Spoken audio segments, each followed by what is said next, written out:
Magandang araw po sa inyo lahat. Ako po si Banat Bayan. Ito na nga pag-usapan natin ang mga update sa balita. Grabe Biyernes pero mainit pa rin ang balita natin ngayon. At ngayong araw na to, meron tayong mga nalaman at nabuking na mga politikong sangkot dito sa skandalo ng flood control. Nako, grabe Nagkaloko-loko na mga kababayan. Isa na nga ho dito ay si Sandro Marcos. Nako, pabahira.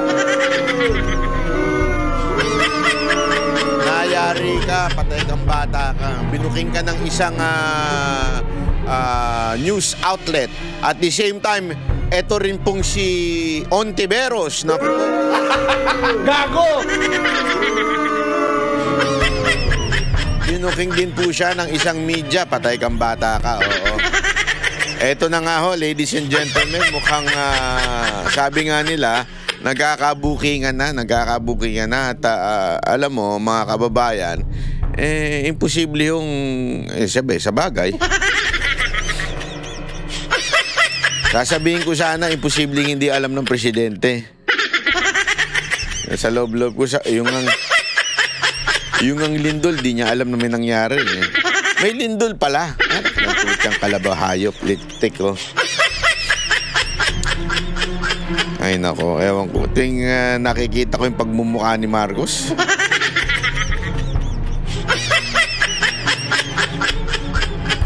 Gusto kong tirisin. Hindi si Marcos, kayo naman. Tirisin yung mga vlogger niya. Kasi todo pagtatanggol pa rin sa mga animal Grabe na yung kagaguhan. Ewan ko ba? Tapos yung mga pinklawan, bulag-bulagan. Merong isang hindi ko na lang papangalanan bibigyan ko na lang kayo ng clue. Isang vlogger dyan na pinklawan. Nagalit siya lagi. Ito, hindi ito yung mukhang basag ulo na vlogger. Kaya na-clue Ito'y galing sa alta sa syudad na vlogger. Hindi ko na lang papangalanan, Ewan ko kung galing ba ito sa China, mukha kasing yung chick.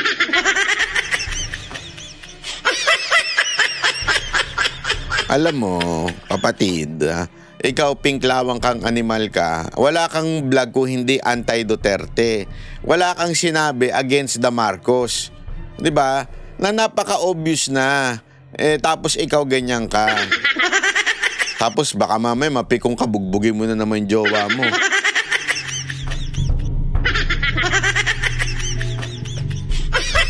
Meron talagang ganyan ang ugali ng mga pinklawan yun, nagmamalinis. Pero sa totoo lang, nambubugbog. Ba't ganyan kayo? No? Meron namang isa dyan, loyalista vlogger, nambugbog din ng jowa. Ayun naman, mukhang vlogger kanal lang tawag doon. Galing sa kanal. I mean, if you really want to change the country, unahin mong baguhin yung sarili mo. 'Di ba? Unahin mong ayusin yung buhay mo, yung pamilya mo, mahal mo sa buhay, hindi ka mambubugbog. Putang ina yan, plastic, hayop. Buti na lang ako. Hindi nambubugbog. Nagbubugbog sa pagmamahal. Yun. Gago! Anyway, pag-usapan na natin ito. Ito ba't pa bumababa yung microphone? Feeling ko bumababa yung microphone ako. May multo ba dito? Parang ayaw kong pagsalitain. Hayop yan. Anyway, pag-usapan na nga po natin. Unahin muna natin itong kay Risa Ontiveros na di umano ay meron daw siyang flood control. Ayan, Risa, hindi ako nagsabi makinig ka. Yan na naman yung mga panggigipit mo sa vlogger. Hindi ako nagsabi si Katunying at saka itong kasamahan niya. Ito, pakinggan. To be fair kay Senator Risa Ontiveros, hindi lang 750 million ang kanyang insertion. Insertion niya hindi lang 750 million flood. Kaya naman pala hindi niya mabanatan ang Marcos administration, no? Di ba? Hindi kasi pinagbigyan siya. Tandaan niyo itong insertion na ito, pipirmahan to ni Marcos eh. Di ba? Ito insertion na ito, ito ano po, dadaan mo sa DBM mo yan, di ba? Malalaman no, lalong-lalo na yung Finance Committee, yung Finance group ng Pangulo, di ba? So ibig sabihin, alam mo nila ito. Hindi, kasi papansinin nyo ito, hindi nyo mapapansin nyo yan sa mga dilawan, mga pinklawan. Banat sila ng balat sa mga Duterte. Never silang bumanat sa mga Marcos. Napaka-obvious naman, di ba? Bakit kaya? Ito kaya ang dahilan nun? Yung ganitong mga favor, kaya ang dahilan kung bakit, hayaan ko yung insertion mo pero wag kang yung grupo mong mga maiingay dyan, wag mong paiingayin sa akin wag akong pupuntirya, wag mong Marcos resign Hindi, kasi, di ba, yung akbayan niya, yung kanyang grupo, hindi naman sumigaw ng Marcos resign niya nung time na rally, di ba? Lagi nga nila pinagtatanggol, ayaw natin niya kasi makikinabang si VP Sara Duterte. Hindi pala yun ang kanilang punto, yung makikinabang si VP Sara Duterte. Ang punto pala nila, kung ito'y totoo, dahil siguro napapagbigyan yung kanilang pabor. Diba? Yung pabor na, sige, hayaan namin ito mga 750 flood control insertion nyo. At itong 303 billion na insertion, total insertion. Flood control. Hindi. Sa buong budget. Nasa 3 point, ano siya? Mahigit 3 billion. 3.01 billion. 1 billion. 303 billion daw. Bakit hindi ito pinupuna ng lalong-lalo na to si Lacson, di ba? Akala ko ba for good governance kayo? Yung pala, pagkakalaban nyo lang, yung minority lang, yun ang tinitira ninyo. Pero ito mga kakampi ninyo, wala na. Mga kakampot nyo. Tingnan ko na nga para Sige, ikaw na magsabi. Hindi ako makapaniwala. Hanggang ngayon, hindi ako makapaniwala. Risa Ontiveros, mga magulang at mga mahal na mga taga-subaybay, ang kanyang kabuuang budget. Saan mo ba nakuha yan? Para sa 2025. Natawagan mo na ba, Yuel? Natawagan mo na ba ito. Risa Ontiveros? 3 billion, 3.035 billion. 3.035 billion, 35 million and then 800,000 to be exact. Yun ang insertion. Yun ang insertion. O yung, kabuuan. yung amendment. Oo, yung insertion or amendments. Tapos ang kanyang flood control insertion ay nasa out of the more than 3 billion, nasa 750 million. Ayun. Ayun, naku po, patay kang bata dyan. Malupit. Magkano yun? Ito, ayan. To be fair, kay Senate... ayan. 303 billion insertion in total in 1 year. Naku po, nakatatlong taon na ho si Marcos. Magkano kaya yung ibang mga taon niyan, di ba? Pangalawa, yung flood control. Asan kaya yan lintik na flood control na yan? 750 million. Anak ko po. Kung totoo yung sinasabi ng mga DPWH na opisyal, na nangumpisal sa Senado na 25%. Naku po.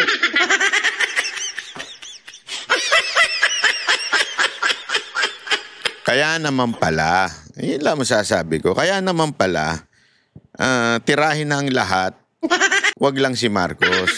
Ayun naman pala. Gago! Diba? Ang tindi nitong revelasyon na ito, mga kababayan, Again, hindi po ito galing sa akin, galing po ito kay Katon Ying at saka kay ano ba, sorry, hindi ko po kilala yung isa. Si ano ito Jerry Baha ba yun? Tama ho ba ako? Sana tama. Ayun. Sana po, ayan galing po sa kanila mismo yan. Alleged insertion ni Risa Ontiveros at 750 million doon ay flood control. Gago! So, paano na yan? Naku po, sabi naman niya, bakit ba? Yung ang anak meron din grabe ka naman, Banat Bay. Yung anak nga meron din, ba't mo naman ako pinupuna? Sige nga, ito nga. Oh, ayan. Davao breaking news. Oh. Ayan, ha. Babasahin. Gayon, binuod natin into Tagalog para mas maintindihan nun ng ating mga kababayan. Okay? Ang sabi dito, 47 million na flood control project sa Padsan River, Barangay Gabo, Lawag City. Ang gumuho, ilang buwan lang matapos ideklarang tapos. Naku po. Gago! Na nagdudulot ng galit at hinala tungkol sa tinatawag na flood control mafia sa Kongreso. Naku po. Ang halaga ay 47 million mula sa 2024 General Appropriation Act. Ang kontraktor, eto, ay si R.A. Pahati Construction and Supply Incorporated. Target completion October 4, 2024. Sakop ng DPWH Ilocos Norte 1st District Engineering Office. Gago! Sabi nga sa mga komento, tama yung sinabi ni ni Chavit Singson, dapat unahin ang Ilocos Norte. Naku po.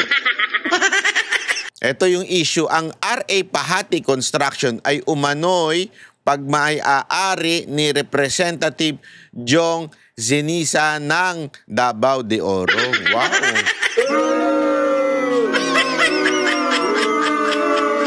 Davao de Oro, ang layo niya na, papuntang Ilocos. Bakit doon pa ang gumawa? Hindi sabi dito ito binabasa lamang po natin sa Davao Breaking News. Sabi dito, ang may-ari daw niyang RA Pahati Construction ay di umano si Representative, Congressman ang may-ari, si Jong Seniza. Naku po, taga Davao. Pinaniniwala ang paboritong kontraktor ito ni Representative Sandro Marcos. Gago! Ayan po, tinatagalog lamang po natin ito. Alam mo naman, pag English, mas hindi natin maintindihan, kaya pinatagalog natin. Pinaniniwala ang favorite na kontraktor ni Sandro Marcos dahil ang kanyang chief of staff ay kamag-anak umano ng asawa ni Representative Seniza. Naku po. Gago! So, kaya pala kahit taga Mindanao yung kontraktor, yung asawa pala nung congressman na kontraktor di umano ay kamag-anak nung chief of staff ni Sandro. Naku po. Gago! Ang mga pagkukulang sa construction, ayan, inisa-isa, yung mahinang soil compaction, kulang sa riprap foundation, mali o kulang na steel, naku, puro kulang mga kababayan. So yung mga kulang na yon, alam nyo na. Kasi siyempre kung kulang ang pambili, kulang ang mabibili. Di ba? Parang nung nag-outing yung Banateros, nagbigay si Jay Guevara ng 1,000 kay Boss Dada. Binigyan niya ng 1,000 tapos nagpabili ng ilang alak, nagpabili ng lechon, nagpabili ng ano man to, yung crispy pata, nagpabili ng ihaw-ihaw na mga pusit, isda. Ang binigay lang 1,000. Ano sa tingin ninyo ang mabibili ni Boss Dada? Siyempre, mabibili lang niya mga ilang peraso lang. The rest, tiis-tiis na lang sa kropek. Okay, sa chicharon, di ba? Ganun katindi mga kababayan ito. Mantakin mo. Mantakin mo mga kababayan. Wala, kulang-kulang ang soil compaction, mahina, kulang sa riprap foundation, kulang na steel reinforcement. Mas malawak na issue. Ito na. Matagal nang hinala ng flood control project sa ginagamit bilang cash cow ng ilang distrito. Naku po. Ang RA Pahati ay nakakuha ng bilyong kontrata sa Luzon at Mindanao kahit taga Davao de Oro. Gago! Bakit? So hindi lang pala sa norte ang problema nito, hindi umanong RA construction na ito. Ha? Kasi nga, kamag-anak ng Chief of Staff, malakas. Mantakin mo, malakas ka sa anak ng Pangulo. Pag hindi nyo kinuha yan, gusto ninyo mabuking kayo. Kunin nyo itong, hindi natin alam kung, hindi, ito ay ano lang ito ay katang-isip lamang, ito ay pagtatanong lamang. Kung doon nga sa sarili niyang lugar, merong ginawa, meron kayang komisyon doon, si Sandro Marcos?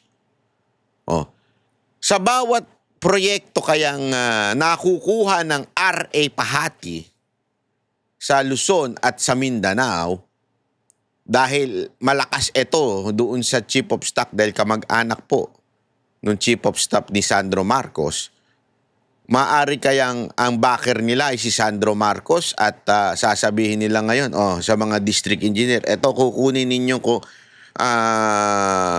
magko-construct dyan, ito kukunin ninyong firm. Pag hindi nyo kinuha to, amin ang gobyerno ngayon. So ang tanong, doon kaya sa mga nakuha ng RA Pahati, meron kayang komisyon si Sandro Marcos? Naku. Gago! Sabi nga dito, lumalabas na ang koneksyon kay Sandro Marcos ay nakakatulong para mapunta ang proyekto sa kumpanyang ito. Patay tayo dyan. Maaring maging malaking issue ito kay Sandro Marcos dahil nangyari mismo sa kanyang distrito. Nagdulot ito ng panibagong panawagan para sa transparency sa paggamit ng malaking budget ng DPWH sa flood control. Binibigyang diin ng mga analyst na posibleng sumabog ito bilang malaking governance scandal. Nako, lalo't inaasahan ng anak ng Pangulo na magsusulong ng good governance. Sa madaling salita, mga kababayan, hindi ho ito simpleng issue ng kalidad ng infrastruktura, kundi kumakatawan sa malalim na problema ng korupsyon, nepotismo at political patronage sa Kongreso sa DPWH. Gago! Tingnan nga natin yung picture. Oy, grabe, kulang-kulang talaga. Grabe naman yun. Tandaan ninyo, ito'y umulan ng hindi naman daw ganun kalakas. Naku po. Tapos ang lakas ng loob ninyo na punahin yung Davao na napakaganda ng ginawa sa Davao City. Ayan Tangin ng flood control project yan Basta lang masabi mo may project hayop talaga Ayan RA Pahati nakasulat Ayan, kompleto naman yan Ayan Shit. Sabi nga nito ni Sharon basahin natin si Sharon. Sharon, bilang na bilang ang bakal, dapat talaga ikulong ang mga ganid sa pera mga kontraktor man. Kasi kung totoo ka sa trabaho mo at due lang, ano ba? Ayoko yung mga ganyan salita. On Jejimon, wag na natin basahin yung mga ganyan. Napapala nyo kapapanood sa mga Jejimon na vlogger. Wag na kayo nagsisalita ng mga gayan.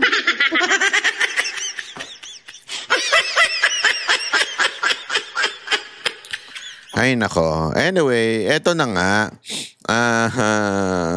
May isa pang issue na ikikwento ko lang sa inyong kabahagya. Punta tayo sa konting chismisan. Alam mo naman, chismisan sa Pilipinas patok na patok Gustong-gusto niyo yan, di ba? Kunwari pa kayo, gustong-gusto niyo yung mga chismisan. Anyway, may isa na namang bruha ang nagpuputak, galit na galit. At dinadamay na naman tayo. Nananahimik na nga tayo. Masyadong inggit yun. Sa akin, sa loob-loob ko kasi, nagkaroon ng awayan dyan sa Dahig, di ba? Sabi ko naman sa inyo, ang mga Duterte supporter kasi wala namang kumukumpas dyan. At saka mga Duterte supporter, organic yan, di ba? So, ewan ko kung misunderstanding lang yung nangyari doon sa dahig, yung awayan ng mga tao doon. Basta ako hindi, ang Banateros, hindi ko kami makikialam dyan sa issue ninyo. Yan ay napakaliit na issue na lang sa buhay natin, pambihira naman. Ang laki-laki ng problema natin patungkol ho sa bayan. Ang kalaban natin ay talagang itong mga sindikato na nangungurap sa ating bayan. Di ba ho? Ang kalaban natin itong si Marcos. Ang kalaban natin ito si Romualdez. Yan ho talagang malas sa bayan natin. Mula nung naupo yung mga yan. Hindi, kasi kaya nga ako bakit hindi yun ang ibinabanatan ninyo? Hindi ako, minsan na-observe ko, parang hindi nyo binabanatan si Romualdez. Bakit? Sasabihin nila dahil si Marcos. Hindi, oo, si Marcos may kasalanan. Dahil alam mo naman yung tao na yun, parang laging lutang. Mahinang nila lang, sumusunod kay Romualdez. Pero bakit tila hindi ko naririnig sa inyo yung banat kay Romualdez? Hindi kasi, alam mo, nagbibigay duda yan. Nagbibigay duda yan sa mga kababayan natin. Kasi tandaan ninyo, may mga issue na lumabas at na-confirm na ito daw si Romualdez ay nagbabayad ng mga vlogger. At tumatawid daw ito. Kahit mga Duterte vlogger inalok. Ako po'y witness po dyan sa ganyan. I mean, di umano ha. Narinig ko po yung kwento mismo ng isang vlogger. Oh. So kung may ganun pagdududa na, tapos kayo hindi bumabanat kay Romualdez, medyo nakakapagtaka na ho yun.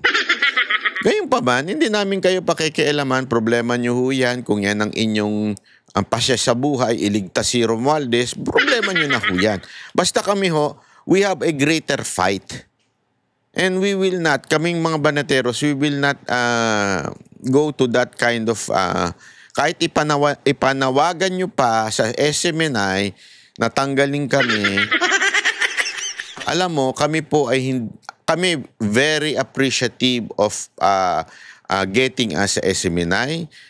Na-appreciate namin ang pagkuha ni Pastor sa amin. Kami ho'y nagpapasalamat. At talaga naman nakita nyo naman kung papaano pinaglaban ng Banateros during the siege ang SMNI. Hindi lang kami putak ng putak. Ako lang actually ang putak ng putak kasi may sakit po ako noon, kaya nasa bahay lang po ako noon. Pero yung mga kapatid natin dyan sa Banateros, doon na tumira. Handang mamatay para po sa KOJC. Di ba ho? Yan ho ay hindi matatawarang katapatan namin sa KOJC at sa SMNI. So if you're trying to remove us sa SMNI because of your petty, dahil ayaw lang namin sumalit, ayaw lang namin ipagtanggol yung mga kaibigan ninyo o ewan ko kung anong dahilan nyo. Inggit ba? Hindi ko talaga alam kung anong dahilan nila eh. Ha? Bahala na ho kayo. Hindi ko kami namimilit ng mga followers. Hindi ko kami namimilit ng ganun. Hindi ko kami namimilit kung saan kaming grupong sasali. Pag-ayaw, di wala. Wala ko kaming ganun kasi kami, bayan ho ang pinaglalaban namin. Kahit bang pasabihin na kami ay Duterte supporter, naging Duterte supporter kami. Lahat tayo, karamihan sa atin, naging Duterte supporter because we see, o basta, may nakita kaming maganda kay Pangulong Duterte na makikinabag ang bayan, na makakatulong sa bayan. At nakita natin yan during his term. Kaya tayo Duterte supporter. Not because of being fanatic, pero dahil talagang nakita namin. So kung meron mang uusbong na politiko na ganon din katulad ni Pangulong Duterte, honest, with political will, matapang, lalabanan ng NPA, lalabanan ng mga oligarch, doon kami kakampi. Ikakampanya namin yun. Ipaglalaban namin yun. Kasi nga, naniniwala kami doon sa tao na yun. We are not Duterte supporter alone. O per se. Hindi kami Duterte supporter lang. We support kung sino man sa bansa natin ang makakatulong. Kasi ang amin dito, yung mga kababayan natin, nakakapagod na po. Nakakapagod na makita ang Pilipinas na ganito. I mean, try going to other countries. Ako, I'm really thankful and privileged and very, very thankful sa Lord that blessed po ko na nakakapunta po ako ng ibang bansa. At nakikita ko, grabe, lagi ako napapaganon. Sabi ko talaga, ano nangyari sa bayan natin? Ano nangyari sa bayan natin? And for sure, kayong mga OFW, yan din ang nasa isip ninyo. Anong nangyayari sa bayan natin? Bakit ganito? Para tayong, eto honestly, para tayong sinumpa. Totoo. Para tayong, kasi yung lawak ng korupsyon, kaliwat kanan, involved kahit sino, talagang wala eh. Parang hindi na hubiro ito. Yung makakita ka ng taong nangungurap ng bilyon. Tapos nung nakikita mo ngayon yung ginagawang effort ng gobyerno dyan sa Cebu, napapailing ka talaga eh. Tangina, papaganong ka. Kaya yung nakakainit ng ulo. Tapos, mag-aaway lang dahil sa mga malilit na bagay ng mga vlogger. Tapos, pag hindi sumali sa away, sisiraan ninyo. I mean, anong klaseng meron kayo? Hindi, eto it goes to everyone. Lintik na yan, tama na yan. Tama na yung maliliit na issue na yan. Tama na ho yung tama na ho itong pagpupuna. Kami ho'y inahayag namin ang mga kasinungalingan na nasa government. Lalong-lalo na dito kay Romualdez. Bakit kami ngayon ang tinatarget nitong ilang nagpipretend na anti-Marcos vlogger? Bakit? Nagtataka lang ako. Bakit? Dahil diin na diin kami kay Romualdez? Kaya kailangan nyo kami siraan? Yun tuloy nakukonfirm yung hinala ng iba na bayaran ka ni Romualdez. Eh.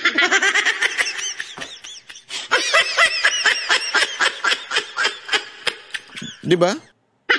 Anyway, lipat tayo sa ibang issue naman. Eto. Ay nako, ngayon, eto na. Merong matinding awayan pa. Kala nyo, vlogger lang nag-aaway. Ito po yung awayan ni Ping Lacson at saka ni Meow Meow. May namumuo nga bang word war sa pagitan Wait lang. Pakinggan nyo po ito Ulit. May namumuo nga bang word war sa pagitan ni Senator Panfilo Lacson at bagitong kongresista na si Cavite 4th District Representative Kiko Barzaga. Konting rewind at context sa posibleng dahilan ng banggaan ng dalawang mambabatas. Nagsimula yan sa post ni Barzaga ng larawan ni Lacson kasama ang controversial Diskaya family. Sinalag na yan ni Senator Ping at sinabing binisita lang siya sa opisina para imbitahan na suportahan ang isang rally sa Davao City. But Kong Kiko is not buying that explanation dahil real friends daw ang senador at... Ito kasi yung problema natin dito mga kababayan. Kaya sabi ko nga sa inyo, ang karma, digital yan ngayon, mabilis na ika nga. Bakit? Kasi kung maalala ninyo, may mga inilabas ding picture nakasama nila Alcantara at ni Joel Villanueva at saka ni Jinggoy, something like that. I forgot kung sino yung kasama niyang sa DPWH na ngayon ay sangkot sa flood control na yan. Kasama po nila. Anong ginawa nito ni Lacson bilang Blue Ribbon? Tila pinaniwalaan niya yung mga picture. Yun ang problema kasi. Tila pinaniwalaan mo yung mga picture na kasangkot yung mga kasamahan mo. Kaya nga kulang na lang gawin yung bayani yung mga DPWH na yan dahil sa tila para bagang sinasabi nyo, si Diskaya walang credibility pero to mga DPWH employees, mali pala, DPWH officials, merong mga para bagang bayani dahil nag-reveal sila ng mga pangalan. At kasama na nga ho dyan yung mga senador. Di ba? At ngayon, tila ho bumabaligtad ang istorya. Kasi pinaniwalaan niyo yung mga picture. Ngayon, may picture na lumalabas tungkol sa'yo tsaka kay Diskaya. Sasabihin mo, wala lang yan, picture lang yan. Pinagpa-picture lang naman sila. Bakit pag sa'yo, nagpa-picture lang? Pag sa mga kasamahan mo, para bagang meron ng something. Gago! Hindi, tama, mali. Di ba? Ganun ang dating eh. Sa kasamahan niya, parang may something na, pero sa kanya, wala. Gago! Ng mag-asawang kontraktor. The saga doesn't end there dahil may post si Senator Lacson. The lawmaker is looking for a veterinarian with an animal psychiatric ward. Ang dahilan umano ay meron daw baliw na pusa at annoying dog na pawang maiingay. Wala naman pinatamaan ang chairman ng Blue Ribbon Committee pero may sagot na agad dyan. Yung obvious naman. Yung meow-meow na yun. Kahit wala. Alam mo, itong si Pinky talaga, oh.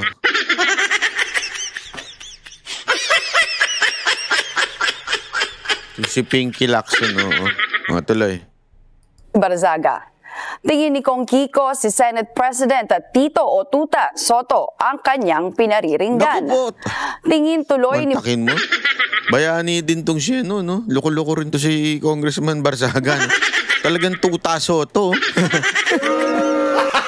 Gago! Iba rin ang tapang nito ni Barzaga, no? Panalo din rin yung tapang nitong Barzaga na magkaaway na ang mag-BFF na Lacson at Soto. Tanong ngayon ni Barzaga kung ang susunod na kabanata ay may bagong Senate President na nga ba.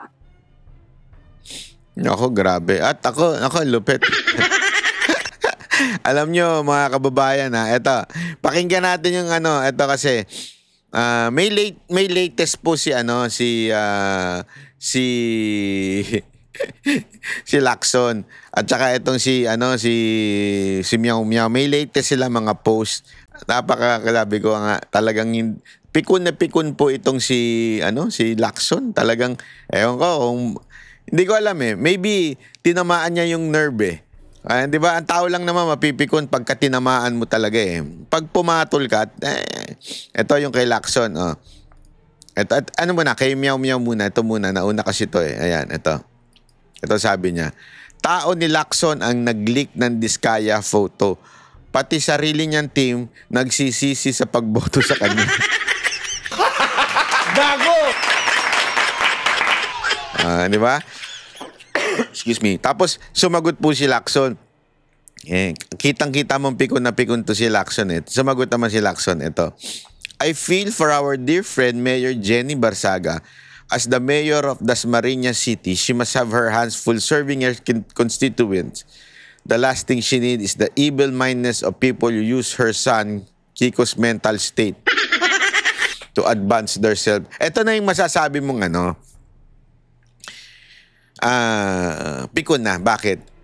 Tandaan mo, sa war on Bardagulan o Banatan, yung unang mapikon, talo yan. Paano mo malalaman ngayon kung isang tao talo na? Lumilihis na doon sa issue. Pumupunta na doon sa mga personal. Halimbawa nito, ang tinitira lang naman po ni Meow Meow ay yung issue tungkol kay Diskaya.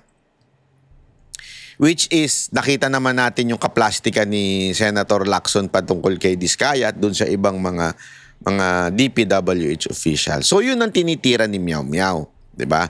Issue tayo. Oh, even his latest post, etong latest post ni Meow Meow. Oh, eto. Wait lang . Ayan, 'di ba? Ito yung tungkol dun sa issue ng picture kasi pinuna ni Lacson yung picture eh. Oh, so sinabi niya yung mismo nag-leak ay tao niya. So, nandun pa rin siya sa issue. Anong sagot ni Lacson? Dito mo malalaman na pikon na. 1, nagtawag na. Dinamay na yung nanay. Para bagang nagsusumbong sa nanay, Uy, Mayor Jenny, yung anak mo, wawa naman ako. Mayor Jenny, yung anak mo ginagamit na. Kawawa naman ako. Di ba? Nagtawag na. Pangalawa, ano pa dito? sinasabi niya dito na ginagamit daw who use her son Kiko's mental state. Ibig sabihin, para bagang sinasabi ni Lacson na may problema na sa pag-uutak ko itong si Kiko Barsaga. Alam mo, pikon ka lang. Napikon ka. Nadali ka, kaya mo sinasabi. Sabi ko nga sa inyo, panoorin nyo yung, yung interview ni Kiko Barsaga. Nakalimutan ko nung sino nag-interview sa kanya nun eh. Pag pinanood mo, grabe, ang lalim pala nitong tao na ito. Pag nagseryoso, matalino talaga. May laman ng utak, may sense, ika nga. May sense. I do not agree with everything that he is doing. But like halimbawa, yung bill niya na meron siyang pinasok na bill na yung divorce bill, I do not agree with that. Although, it's, ano niya yun eh, yun ang kanyang gustong mangyari. Hindi ko naman kailangan mag-agree sa lahat ng kanyang pinupush. Kaya lang, hindi mo mapapagkaila na matalino itong taon to. At seryoso. At ano ito eh, ika nga meron siyang malalim na wisdom. Yung pag bumanat, sapul talaga. Swak. Masakit, tatamaan ng puso.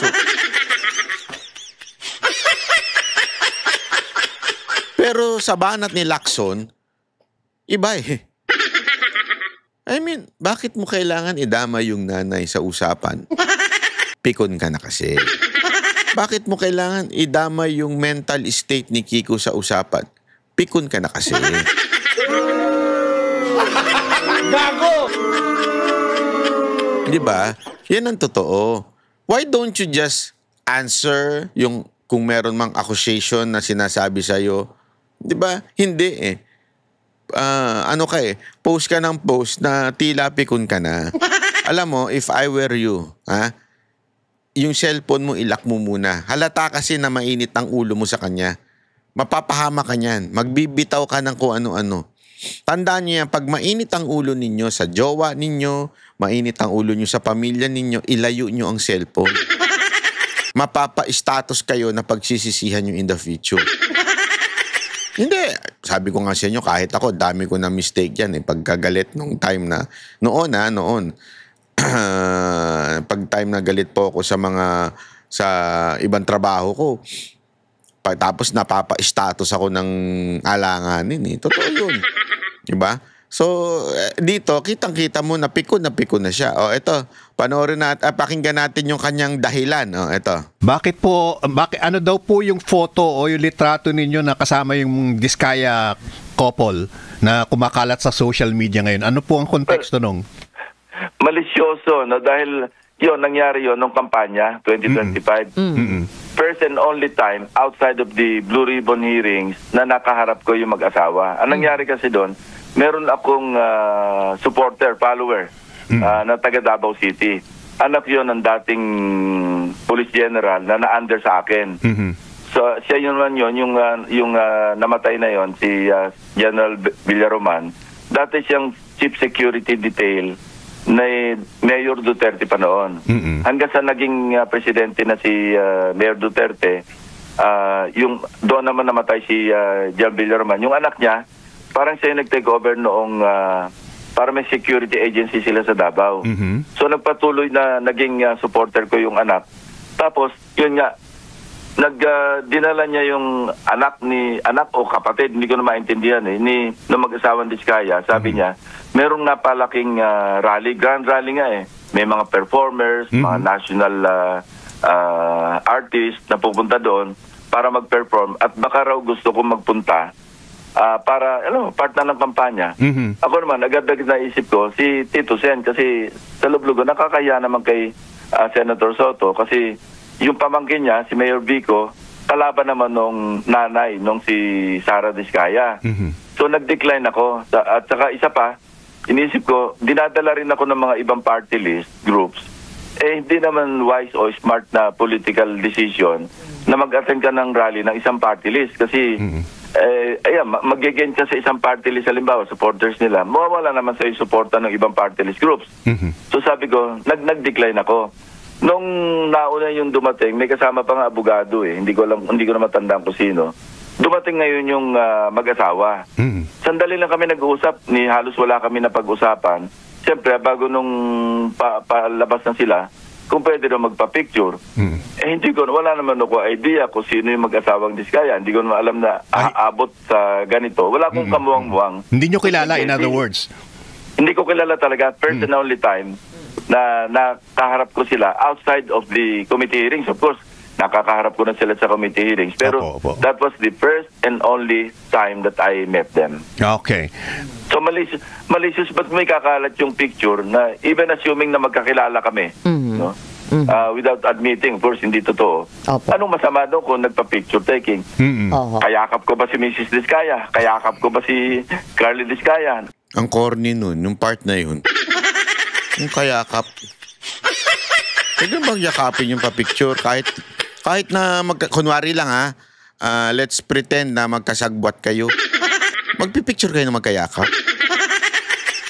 Yung exaggeration mo ng halimbawa, yung ganyang klaseng halimbawa mo, ang baduy. Gago! Kunwari lang magkakuntsaba kayo o best friend kayo, hindi kayo magkakayakap. Asawa yung tao eh. Pas pati yung asawa, yayakapin mo. Hindi, I mean, bakit? Bakit, Pinky? Bakit mo yayakapin pati yung lalaki? Hindi, I mean, yun yung example niya eh. Diba? Halimbawa, yun yung example niya na kung para baga sinasabi niya na kung magkayakap kami, sige, kulayan niya. Eh, hindi talaga kayo magkakayakap kahit may kulay kayo. Halimbawa lang ha. Halimbawa, assuming na totoong meron kayong kinaugnayan, may business deal kayo, hindi naman kayo magyayakapan. That's an exaggeration. Gago! So malicious ba't may kakalat yung picture na even assuming na magkakilala kami, no? Without admitting, of course, hindi totoo. Opo. Anong masama doon kung nagpa-picture taking? Oho. Kayakap ko ba si Mrs. Diskaya? Kayakap ko ba si Carly Diskaya? Close ba kami? Magkalayo pa nga kami sa picture, parang may puwang eh. So Opo. doon lang makita yung malis. Kung sino man yung nagkalat noon. Of course, ginamit nila si Kiko Barsaga kasi yung nag-post. Pero meron niyang, paano malalaman ni Kiko Barsaga kung wala nag-fit sa kanya na malisyoso o malisyosa? Paano nga malalaman? Eh, yung sinabi ni ayan, no? Huwag ka magtaka, nag-leak mismo tao niya. O, di ba? Gago! Pati sarili mong tao.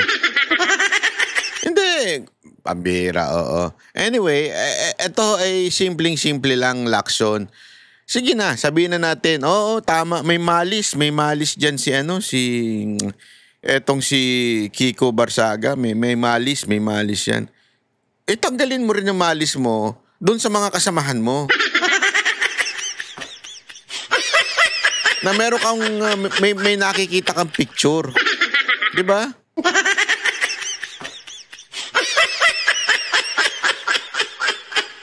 Hindi, eto. Alam mo dahil dyan, sabi ko sa'yo, mukhang merong nangyayaring hindi maganda dyan sa Senado. Hindi, maganda pala, maganda. Bakit kanyo? Kasi nga, meron tayong news dito na nagsasabi na may mga ayaw na talaga dito. Hindi po ako nagsabi niyan, ha? Ito, ha? Baka sabihin ninyo, ito. Ito po, papakita lang natin, ha? Ito. Ayan. Ito. Yan,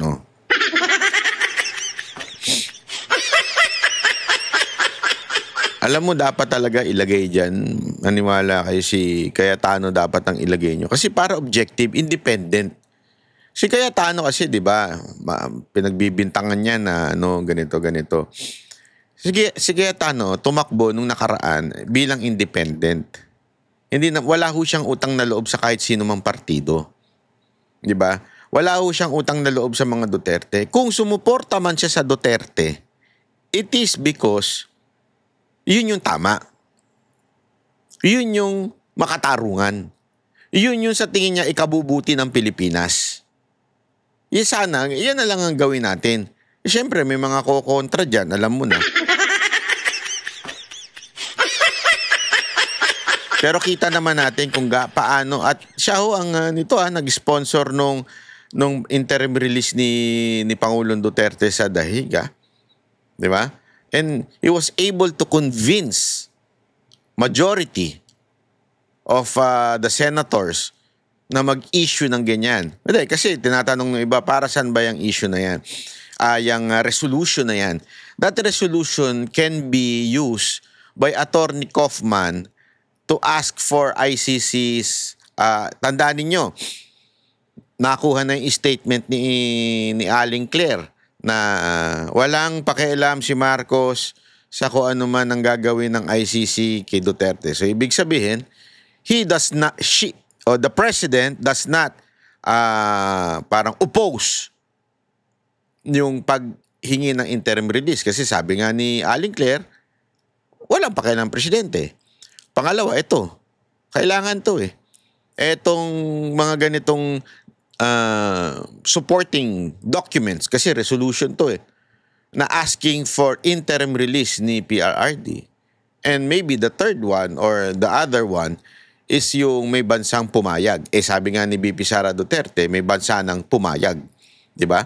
So therefore, ladies and gentlemen, mukhang ganun na ho ata ang patutunguhan nun nito. Talagang si Pangulong Duterte ay mabibigyan na po ng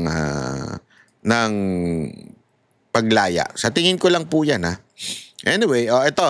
Pero dahil dyan, speaking of ICC, meron pang plano itong mga animal na ito. Plano pa nilang gipitin si Bato at saka si Bongo at mamaya si Villar din. Yung Rodrigo. Senador Bato de la Rosa at Senador Bongo sa 2026. Ayon yan kay dating Senator Antonio Trillanes IV na isa sa mga naghain ng reklamo laban kay Duterte sa ICC at kakagaling lang ng the Netherlands kaugnay ng reklamo. Nakatutok si Chino Gaston. Matapos ang kanyang pagpunta sa The Hague, Netherlands, sinabi ni dating Senador Antonio Trillanes IV na nagpunta siya doon para sa ilang pulong kaugnay ng reklamo laban kay dating Pangulong Rodrigo Duterte sa International Criminal Court.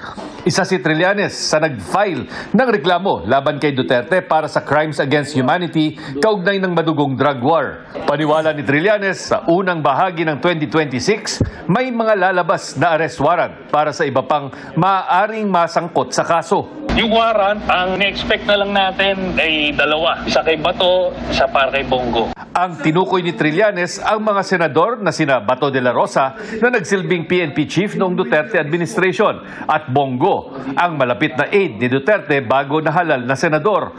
Hinihinga namin sila ng pahayag sa sinabi ni Trillanes. Inaasahan din ni Trillanes na haharap din sa ICC si dating PCSO Chairman Royina Garma, ang dating police official na nagsiwalat na nagpatupad noon ng cash reward system para sa kada mapapatay na drug suspect noong Pangulo si Duterte. Si Royina Garma will be a witness laban kay Duterte sa ICC. Kasama na sa listahan ng mga witnesses. Nauna nang sinabi ni Justice Secretary Crispin Remulla na nagpunta si Garma sa Malaysia noong isang buwan para makausap ang ilang kinatawan ng ICC, gayong pumayag na siyang tumistigo laban sa dating Pangulo. Para sa GMA Integrated News, Chino Gaston. So ayan po, mukhang may plano silang isunod po si Bato at saka si Bongo. Alam mo, ito talagang gobyerno to, napaka-demonyo, no? Hindi, kasi what they're trying to do right now is madamay yung mga kaalyado pa na natitira. Sabi nga, di ba, ubusin. Yun po yung plano, ubusin ho sila. Para nga naman sa pagka sa Senate, mga botohan, importante kasi yan yung mga botohan. Maubuso sila. Kaya nga ngayon din, isa pang isusunod, ito si Villar. Ngayon naman, iniimbestigahan ko ito panoorin natin to. Sabi ni Mark Villar, tahimik lang ako. Pero sa pagkakataong ito, magsasalita siya. Papalag na ako. Pumalag na. Meron daw kasing kontratang nakuha ang mga Villar sa gobyerno noong kalihim pa ng DPWH si Mark. Paliwanag ni Mean Corbera. Mean.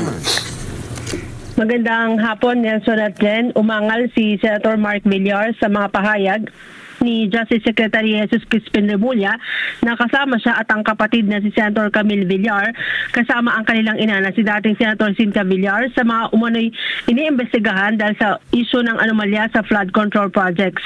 Ayon kay Remulla, may conflict of interest umano ng makakuha ng kontrata na abot sa mahigit 18 bilyon ang pangaang pinsan ni Villar na isa umanong kontraktor.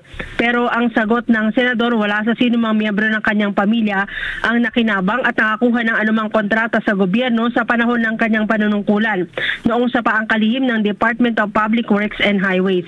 Sabi pa ni Villar, sinusuportahan niya ang anumang uri ng investigasyon dahil wala siyang itinatago. Wala rin siyang direct o indirect ownership o control sa interes ng anumang kumpanyang dumalahok sa mga bidding sa DPWH. Makukumpirmaan niya yan sa mga records na wala sa mga kamag-anak niya ang nakakuha ng kontrato sa gobyerno mula noong 2016 hanggang 2021 kung kailan siya nanungkulan bilang kalihim ng DPWH. Balik sa inyo, Nelson at Chet. Pero bukod dyan sa kontrata na yan, may schedule na ba kung kailan naman iimbestigahan yung Prime Water, Meng? Di ba sabi iimbestigahan din yan? Inimbestigahan nitong linggo ng Senado yung Prime Water. Meron tayong story tungkol dyan. Nagisa nga itong opisyal ng Prime Water dahil wala silang maibigay na mga report tungkol dun sa ginawa nilang pagpasok dun sa joint venture agreement. Sa susunod na pagdinig ay pinagsusumite ni Senator Raffy Tulfo na siyang chairman ng Committee on Public Services yung kumpanya ng lahat ng mga detalye doon sa kanilang mga finances. Ayun. Pero tanong nga, pagbalik nila, kung totoo bang ibinibenta na yata ng mga bilyar yung shares nila dyan sa Prime Water. No, Meng? Tatanong natin yan, Ted. Salamat na marami. Yan po si Mayan. So, ayan po, mga kababayan. So, ito, may mga bintang din na ako, halata naman yan eh. Halata naman yan na ilista naman yung issue. Siyempre, ang dinadamay dyan si Mark Villar at ang ipupunto nila dyan, yung pag-iimbestiga ni Remulla ay naganap yan during the term na sekretary ni Duterte si Mark Villar. So yan na naman ang punto dyan. Si Duterte at si hindi inosente sa flood control. Para malihis nila, tandaan ninyo, etong si Remulla, bata ito ni Romualdez eh. Bata yan, malapit yan sa obvious naman eh. Kaya nga ganyan ang galawan yan, ganyan magsalita yan. Dahil alam natin yung yung kanyang, tinan mo, yung mga ina-assist niya, di ba sila Alcantara, sila puro wala si Romualdez. Pansinin niyo yun. Obserbahan ninyo. Tapos, etong si Mark Villar, sa tingin nyo, kung ikaw yung sekretary ni Duterte, hindi babantayan ni Duterte yan si Mark Villar na nagpapasok ng mga project na kanya? Imposible. Walang direktang kinaugnayan etong si Pamilya Villar. Of course, they have businesses malayo na sa mga negosyo na maaring gumagawa at matagal nang gumagawa sa ilalim ng gobyerno. Pero yun yung mga malalayong business. Pero yung pinaka-main, kasi obvious naman, alam naman ng tao yung pinaka-main project ng mga bilyar eh. Di ba? Yung mga Villar City.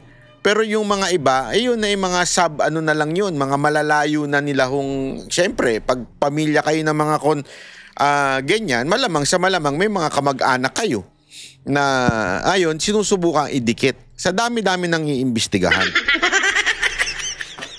Take note doon sa listahan ng NBI, di ba? Wala si Romualdez. Ibig sabihin, ang pinaimbestigahan ng DOJ, kasi under ng NBI yan eh. Hindi, under ng DOJ ang NBI, wala ho si Romualdez. Pero yung ganito kalayo, nadamay na. Obvious na obvious, di ba? Kaya mga kababayan, dapat ho tayong magmatsyag dahil ay nako, etong mga ganitong galawan nila is napaka-obvious eh. Tingnan ninyo tingnan nyo to. Isasama na po ng Department of Justice ang ilang miyembro ng Pamilya Villar sa investigasyon nito sa mga flood control project sa Las Piñas. At nakatutok si Salima Refran.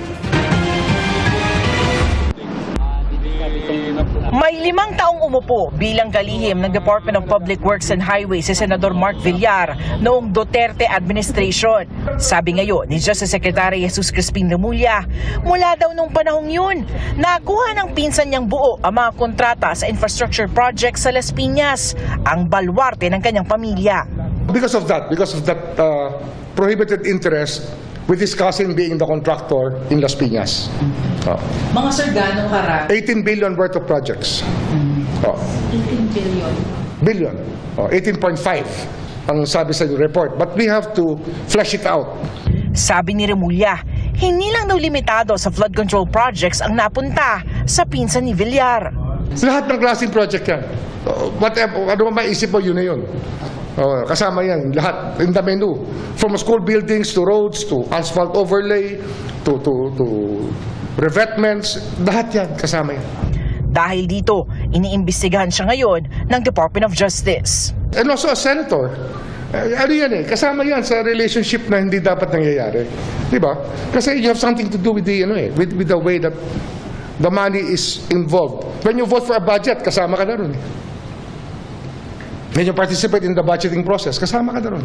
Kasama rin sa investigasyon ang kapatid ni Villar na si Senador at dating Las Piñas Representative Camille Villar, pati na ang inang si dating Senador Cynthia Villar. They're related interest. Isa lang sila interest nila. Isang relationship lang yan. Diba? Isang family lang yan. First degree of consanguinity to the fourth degree of consanguinity. Diba? Or third degree pa. From Cynthia to the contractor's third degree. Bahagi ang investigasyon sa mga Villar sa case build-up sa mahigit 60 mga mambabatas na kontratista, dating kontratista o may relasyon sa mga kontratista. I don't know if that's known to them or it's just the impunity of it all. That people don't care anymore if it's against the law because no one's going to run after them, they think. But it's something that we have to address and we will do it. Ito ang dapat talaga no? Ewan ko sana itong yabang nito someday maputol din Ito iba tong yabang nitong mamang to pagdating sa ganyan porket nasa posisyon ngayon di ba? Anyway, marami naman siyang kaso. May disbarment pa nga siya galing I think it was galing kay Baste, di ba? Antayin natin. Alam mo, yung mga pang-aabuso nyo sa kapangyarihan, darating din ang oras ninyo. Kaya kayong mga nang-aabuso sa kapangyarihan, antay lang kayo. Buka ng GMA Integrated News na makuha ang panig ng mga Villar. Diba?